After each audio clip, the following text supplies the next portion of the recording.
Bismillahirrahmanirrahim. Assalamualaikum warahmatullahi wabarakatuh. Alhamdulillah kita bersyukur kepada Allah Subhanahu wa taala masih diberi kesehatan dan kesempatan untuk kita lanjutkan pembelajaran pada kesempatan ini.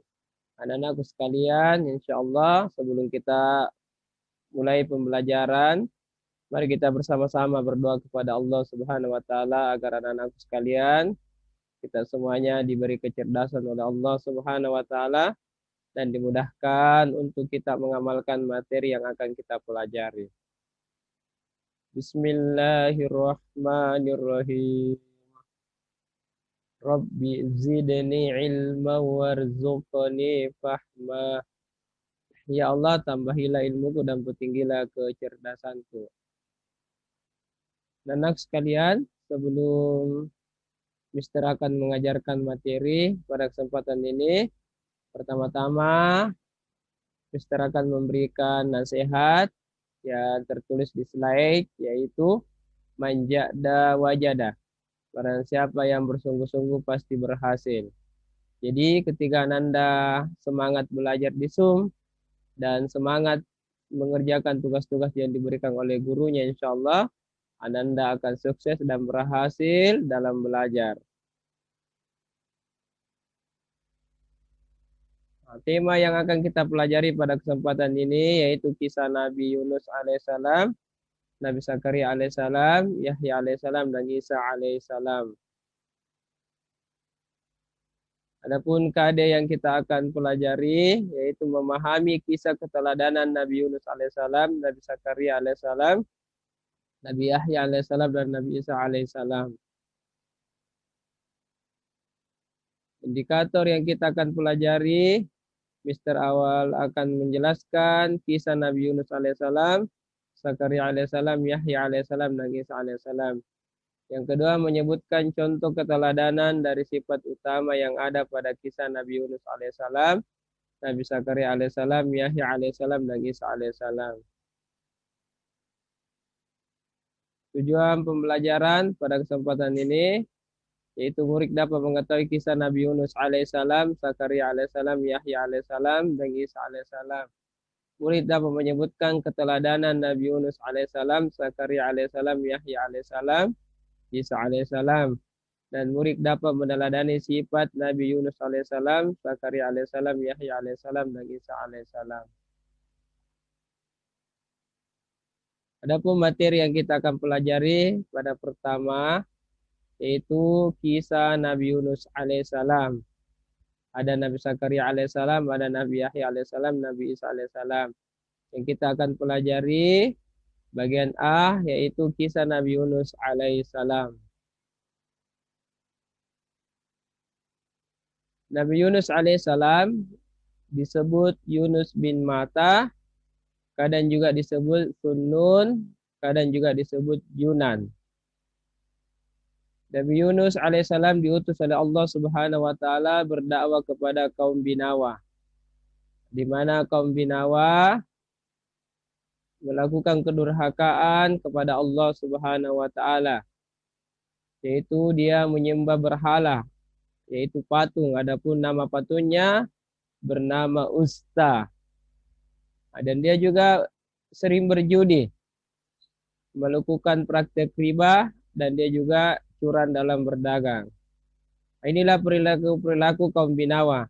Sehingga Allah Subhanahu wa taala mengutus Nabi Nuh alaihissalam untuk menyampaikan nasihat kepada kaum Binawa. Nasihat-nasihat yang disampaikan Nabi Yunus alaihissalam kepada kaum Binawa, ternyata kaum Binawa tidak mendengarkan nasihat Nabi Yunus, malah kaum Binawa mengejek, menghina, dan mencaci maki Nabi Yunus alaihissalam.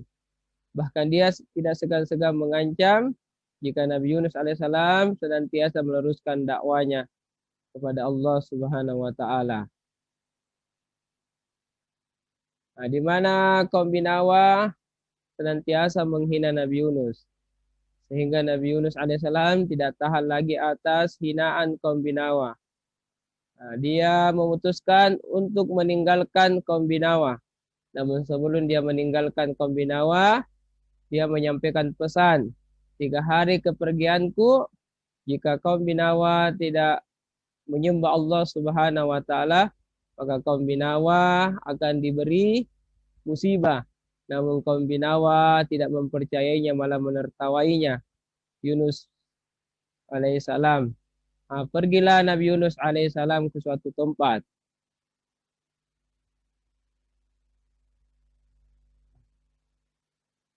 Tiga hari kepergian Nabi Yunus alaihissalam, betul apa yang disampaikan Nabi Yunus alaihissalam, kaum binawa diberi azab oleh Allah Subhanahu wa taala berupa angin, topan dan petir yang menghancurkan rumah-rumahnya, dan pohon-pohon yang besar tumban, dan patung-patung yang disembah kaum binawa dihancurkan oleh Allah Subhanahu wa taala dengan petir.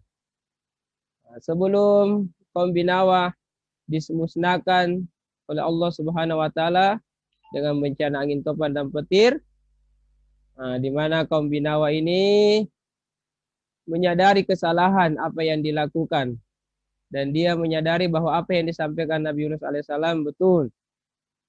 Dan di mana tokoh kaum binawa mengajak seluruh kaum binawa untuk bertobat kepada Allah Subhanahu wa taala. Dan setelah dia bertobat dan menyadari kesalahannya apa yang dilakukan, Allah Subhanahu wa taala menerima taubat kaum binawa. Angin, topan dan petir yang menimpa kaum binawa, Allah Subhanahu wa taala mengangkatnya. Dan kembalilah kehidupan kaum binawa seperti biasanya. Di pagi hari yang cerah. Di mana kaum binawa diselamatkan oleh Allah Subhanahu wa taala dari musibah karena dia sudah bertobat dan menyadari kesalahan yang dilakukan. Namun kaum binawa merasa bingung, tidak ada yang membimbingnya, sementara Nabi Yunus alaihissalam pergi. Dia pergi naik kapal. Setelah dia naik kapal di tengah laut, tiba-tiba cuaca berubah. Yang tenang tiba-tiba berubah, di mana kapalnya dihempas ombak yang besar, dan di mana nahkodanya mengatakan bahwa tidak seperti biasanya, bahwa ada seseorang pelarian yang melakukan kesalahan. Maka nahkoda mengundi, siapa yang naik undiannya maka dia akan terjun ke laut. Setelah diundi berkali-kali, sampai 3 kali, ternyata Nabi Yunus alaihissalam senantiasa namanya naik. Maka Nabi Yunus alaihissalam ditegur oleh Allah Subhanahu wa taala karena dia meninggalkan kaum binawa padahal Allah Subhanahu wa taala belum memerintahkan. Nabi Yunus meloncat ke laut. Setelah dia meloncat, Nabi Yunus alaihissalam ditelan oleh ikan paus. Kurang lebih Nabi Yunus berada di perut ikan paus 40 hari 40 malam. Nabi Yunus mengalami 3 kegelapan. Gelapnya di malam hari, gelapnya di dalam lautan, dan gelapnya di dalam ikan paus.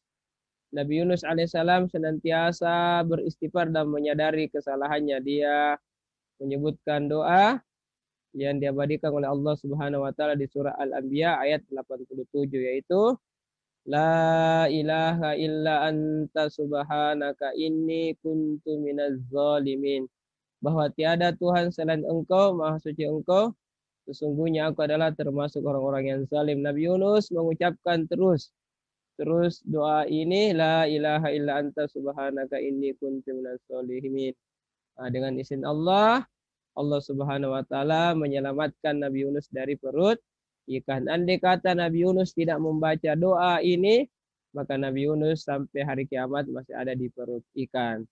Jadi anak-anak sekalian yang sempat menyaksikan dan mendengarkan kisah Nabi Yunus alaihissalam, doa ini kita bisa perhatikan ketika kita memiliki masalah atau doanya yang ingin cepat dikabulkan oleh Allah Subhanahu wa taala.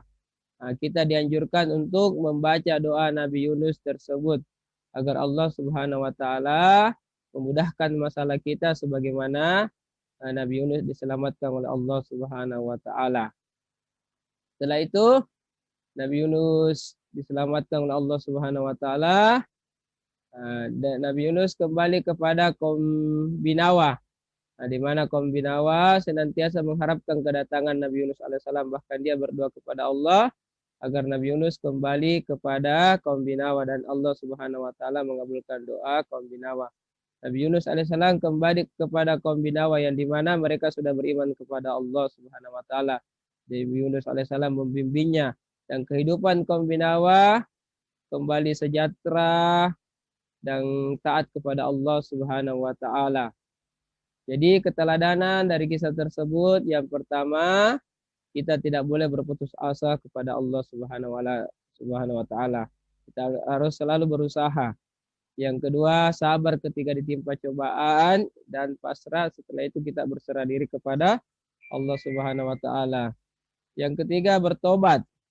Itu menyadari kesalahan. Mari kita bertobat kepada Allah Subhanahu wa taala atas kesalahan-kesalahan yang kita lakukan.